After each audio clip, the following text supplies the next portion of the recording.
Welcome everyone to season 2 of Trucking with Jason.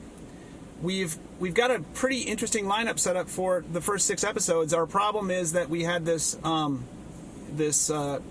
thing happen, and so in an effort to be able to continue forward with the progress for our sponsors, we decided that we were going to try to do this virtually.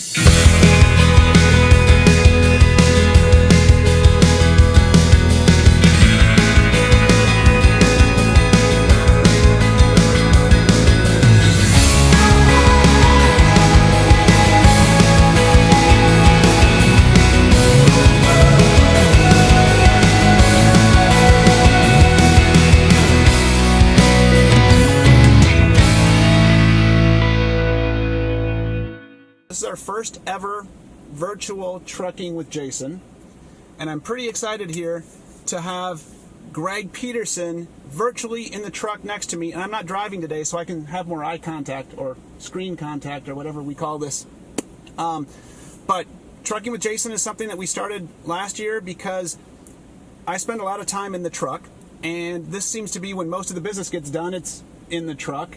And so, you'll stop at a farm, you'll stop at a ag retailer, you'll stop at an agronomy firm, and you'll hop in the truck and you'll go drive around, and that's really where these conversations happen. So that's what this is all about, Greg. Super excited to have you here. Why don't you make a brief introduction?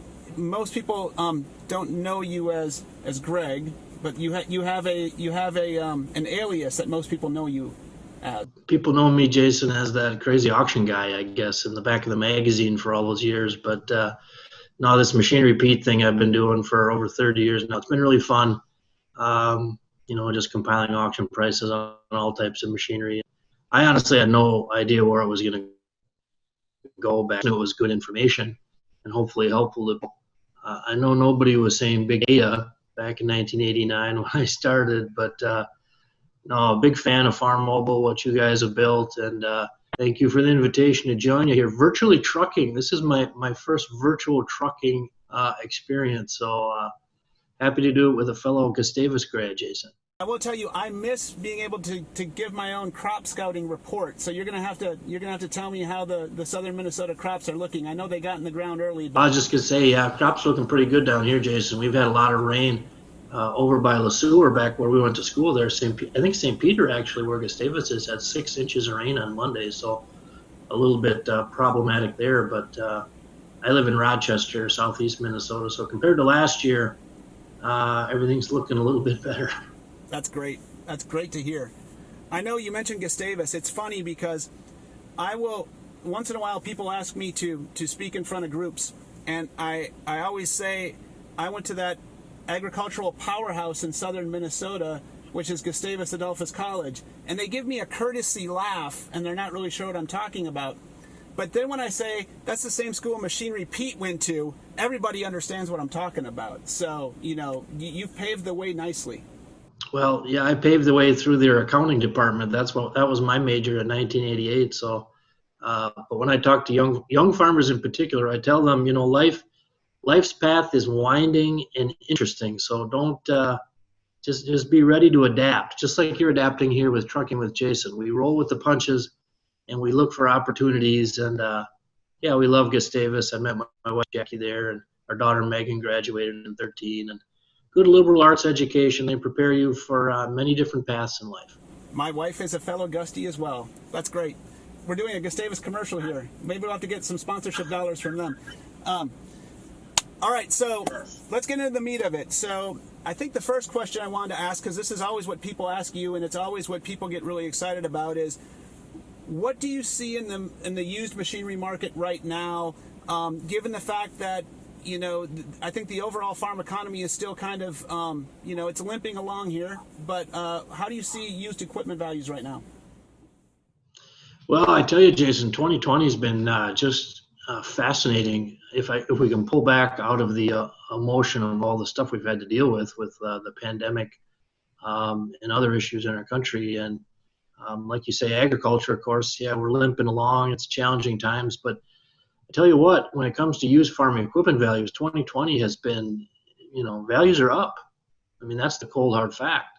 And I guess the one thing over the 30 years I've been tracking this data, this hard cash auction price data, that I've always loved about it is the kind of the cold hard brutality of it and honesty, because it doesn't really matter what we think a piece of equipment is worth. We're going to put it up for sale today, and we're going to find out together what it brings. And so en masse across North America, what we've been seeing here in 2020, in particular, since the lockdown started, like the second week of March, the shift to online auctions and was really embraced. And what I think what farmers need right now is, they need reliable equipment. And if they're not buying new for, maybe the reason that it costs a lot of money, keeps going up 4 to 5% a year, that land's still got to be farmed. And with the weather challenges we've had the past few years, we just can't afford any downtime in the spring or fall when it comes time to do what you got to do. So I'd say one of the first things that, no matter if it's an ag retail customer or a farmer customer, one of the first real eye-opening pieces of information that they get is the idle time and the transit time and the working time and even the turning time in the fields. And there isn't really a difference today in the marketplace between hours on a machine. People will lease machines by the hour and the tack hour, and if that hour is spent idling versus if it's spent driving down the road versus if it's spent applying product or planting or harvesting, there's no real way to differentiate those hours today, but they all cost you the same amount in either depreciation or overall value of the machine when you go to sell it.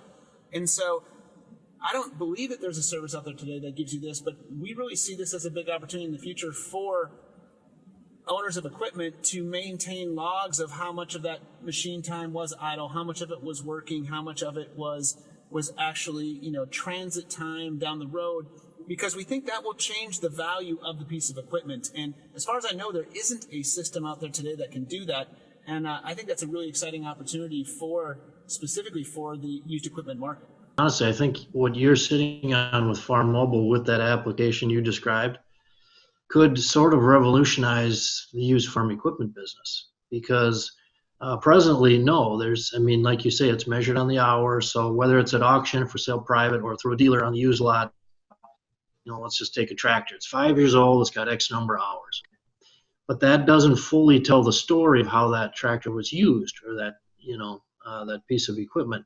So what I've seen over the years, anecdotally, and this because we're human beings, storytelling is a major component of all parts of our lives. And 30 years covering auctions, what I'd noticed is, you'd have this 5 or maybe a little over, like a 10-year-old tractor. And the people that were at the sale were very interested in talking to the owner about, okay, how did you use this tractor? Because once they got that bit of information, then they could extrapolate and say, well, it's got 1,800 hours on it, but Jim, the farmer, said this. And then there's a calculation of, do I trust Jim? How much do I know Jim? And it was very kind of gut level stuff, which, is not efficient. So if that tractor was used in a certain way, now what we found at our machinerypete.com website is we encourage sellers, whether that's a dealer, auctioneer, or farmer selling something private, to go beyond just, it's got 1,800 hours, but fill in the blanks. How did you use this? So with you, going forward, I see just tremendous opportunities for farmers. That reality, you want to talk about good data. That is good, useful data that will equate to more dollars in farmers' pockets when it comes time to sell or trade. So I'm excited to the things you guys are doing. I think it's a very exciting path you're going down. Yeah, I think it's really going to develop into something huge going forward. Yeah, to follow up on that topic a bit, we've seen that ag retailers generally have a mixed fleet. They're almost mixed fleet by design. They'll have 10 red, 10 green, 10 yellow machines. They'll lease them all generally on a 3-year term. So 1 year the green ones will be up, the next year the red ones will be up, the next year the yellow ones will be up.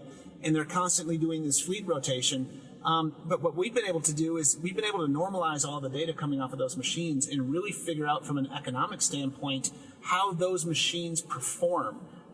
Do red ones perform differently than green ones, perform differently than yellow ones in, fuel mileage or breakdowns or all of this stuff? And having that data there really helps that ag retailer become a better negotiator when it comes time to renew those leases, as they can really compare apples to apples.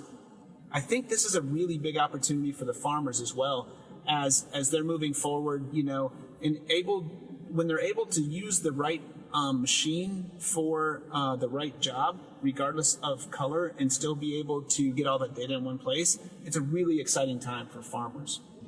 Yeah, I can totally see where you're going with that, and the value again is off the charts. To me, in negotiating that lease, that is powerful stuff. That makes and when times are tight, even more so. More important. So for the individual, again, if I start thinking forward about what you're doing there, documenting how each machine was used, and then bringing that forward. Again, I've got 30 years experience tracking auction prices daily, and when there's a higher degree of confidence in how a machine was used, again, excited for what you guys are building there. So as we see this increase in online auctions, what can an owner of a piece of equipment do to do the best marketing job they can for their piece of equipment, now that people can't look at the paint and put their head inside the cab and kick the tires?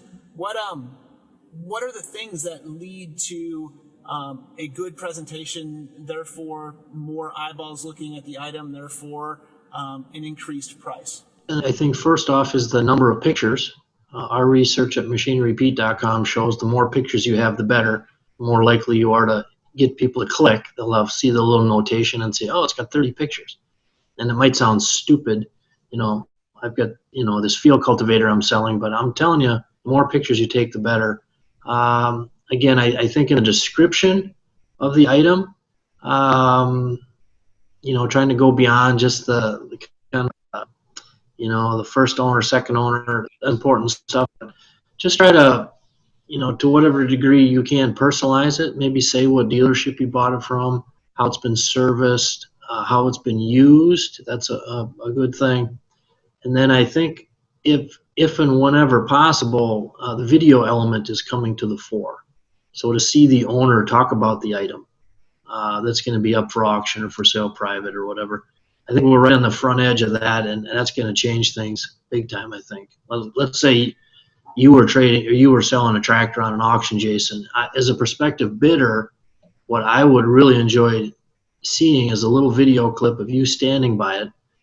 And, you're a Minnesota guy. You're not going to stand on a soapbox and say, this is the world's best tractor.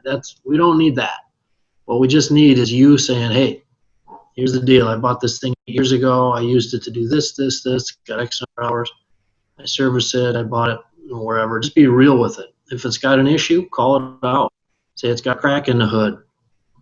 You might think that would turn away a bit, but it does the opposite, in fact. It pulls them in because they appreciate that you said it's got a crack in the hood or it's got an oil leak. So I think there are ways to be real with video that'll enhance the whole used equipment buying and selling process, whether at auction, for sale by owner or dealer going forward. Makes a ton of sense. The video thing is pretty exciting. Everyone's got a video camera in their pocket now, right? So how do we tell that story? Yeah, we use a lot of this iPhone video on our TV shows. It's incredible. The HD quality is just shocking. In fact, I was just talking to someone this morning. They had an old Cub Lowboy for sale in 1963, and then just visiting with them a little bit, discovered that it was an original owner purchased by their grandfather. So again, my advice to them as a seller was, well, please stand by the lowboy and just talk to me into your cell phone and say, hey, Pete, my grandpa Albert bought this thing in 1963. And then I said, well, do you have any pictures of your grandfather with it? And, those little things, again, they might seem stupid, but in a way, all you're doing on the one hand is honoring your family's history of owning this thing. So Grandpa Albert bought this in 1963. But again, you're trying to engage as many prospective buyers as you can, and by personalizing it, again, it's hard to explain. All I can tell you is that stuff sells for more money when it is done appropriately. Now, again, you can't blow smoke and call an apple an orange. If it's got issues, you're served just to say my boy has issues. But again, the buying pool is not like the old days where it was just people would look in the local paper and see your ad. Now your buyer could be from Alabama or Alberta, could be anywhere. What's the biggest surprise you've recently experienced or viewed in the auction world? I know there was an auction. I called it the auction of the year so far. It was June 30th. It was down in southeast Iowa. Sinclair Tractor had an online auction. And on this sale, there were over 80 late model pieces of equipment. But combines were really the heavy item. In fact, they had 20 John Deere S680s. Now, over the 30 years I've been doing this, anytime you're selling like multiples of one item, like say 3 or 4, that's a kind of a tough challenge at auction. Well, Sullivan Auctioneers had this sale yesterday. And again, you're selling 20 John Deere S680s on one day, one shot on it that's challenged. And going into the sale, the average auction price on S680s so far this year was just over 100. It was 133,000 and change. On the 20 that sold yesterday, the average auction price was 186. So it's a pretty good little snapshot there of what I've been seeing in 2020. And again, the surprising part to me was that they were able to sell that volume of them and still achieve, over the going rate on them. So again, that was a little surprising yesterday. Wow, we're talking a $50,000 premium over the current market on 20 different pieces of equipment, and that was the average. Did they all go to one person, one company buy them, or did they go out individually? I haven't checked with the auction firm on that one yet, but knowing the type of sale, I'm sure they scattered everywhere. They also had one of the S680s go for, I think, $288,000. I think that's the highest in just over a year on S680. So what I'm finding is with the online auction space, it does bring forward one other important factor, the trust factor. All right, well, Machinery Pete, it's been a blast having you here. I am super grateful that you took the time to come out and do this with us. I can't wait to do it when we're in the truck for real. So I look forward to that day where we can cruise the crops of southern Minnesota and those beautiful rolling hills of corn and beans. Yeah, it's been really fun, Jason. Thanks again for the invite, and look forward to that day where we can hop in the truck and hit the road. That'll be fun. We'll talk soon. Thank you very much. I appreciate your time. Thank you.